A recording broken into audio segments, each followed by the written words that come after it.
अस्सलाम वालेकुम friends and welcome to my channel.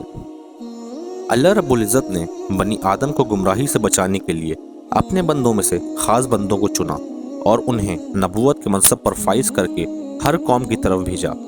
इन अक़वाम में तारीख़ इंसानी की कदीम तरीन कौम आद का नाम आता है। कौम आद जज़ीरतुल अरब के जुनूब के सहराए अहकाफ़ में आबाद थे, जो मौजूदा यमन और ओमान के इलाके हैं। दरअसल आद हज़रत नूह अलैहिस्सलाम की नस्ल से एक शख्स था, जो नूह के बेटे साम की औलादों में से था। उसने जुनूब के इलाकों में सकूनत इख्तियार कर ली और एक अजीम कबीले की बुनियाद रखी, जो आगे चलकर कौम आद बनी। तारीख़ में कौम आद अजीम और ताकतवर लोगों में से एक है।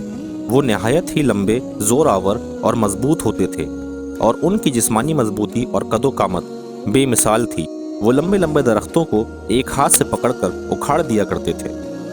मौरखीन के मुताबिक वो ऊंचे ऊंचे पहाड़ों को काट कर महल बनाने का फ़न जानते थे, जो इस ज़माने में दुनिया की सबसे बड़ी फ़नकारी थी, और आद इसमें बेमिसाल महारत रखते थे। माशी तौर पर कौम आद बहुत ही खुशहाल थे। इनके इलाके सरसब्ज़ व शादाब थे और ज़रई तौर पर इनके इलाके किसी ख़जाने से कम ना थे।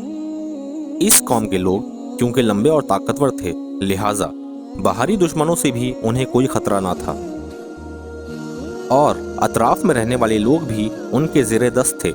कौम आद के आसार 2000 साल कबल मसीह से 1 सदी ईस्वी तक मिलते हैं। अल्लाह ने कौम आद को बेशुमार नेमतों और रहमतों से नवाजा था, मगर ताकत के नशे में ये कौम गुरूर और गफलत में मस्त हो गई और ज़मीन में फसाद मचाने लगी। मुतकब्बिर और जाबिर लोगों को उन्होंने अपनी कौम का सरदार चुन लिया और बुत परस्ती समेत बड़े बड़े गुनाहों में पड़ गए और अपने आबाओ अजदाद की तालीमात को भूलकर अल्लाह की ज़ात से इनकारी हो गए। लिहाजा अल्लाह की तरफ से इस कौम को एक मौका दिया गया और उनमें से ही अल्लाह के एक नेक बंदे हज़रत हूद अलैहिस्सलाम को नबी चुना गया, ताकि वो अपनी कौम को अल्लाह की राह की दावत दें और उन्हें अल्लाह के अजाब से डराएं।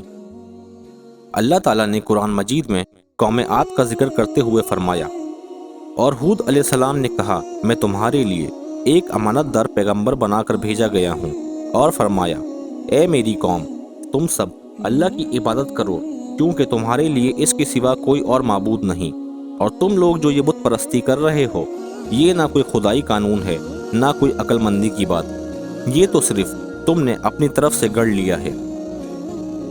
कौम आद ने कहा, क्या तुम हमारे पास इसलिए आए हो कि हम सब एक ही खुदा की इबादत करें और उन सब माबूदों की इबादत को छोड़ दें जिनकी हमारे आबाओ अजदाद इबादत किया करते थे?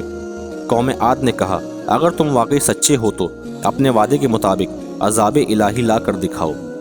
हज़रत हूद अलैहिस्सलाम ने कहा, अब तो ये तय हो गया कि तुम्हारे रब की तरफ से तुम पर कहर और अजाब नाजिल हो जाए। लिहाजा अल्लाह के हुक्म से एक तेज़ तूफ़ान कौम आद की तरफ भेज दिया गया, और ये रेत की तूफ़ान 7 दिनों तक मुसलसल चलता रहा और उनकी बुलंद इमारतों को ज़मीन बोस कर दिया। हज़ारों साल से बसी वो कौम खाक में मिल गई, और इस अजाब से सिर्फ हज़रत हूद अलैहिस्सलाम समेत आप पर ईमान लाने वाले निजात पाए, और पूरी कौम एक झटके में तारीख से मस्क हो गई।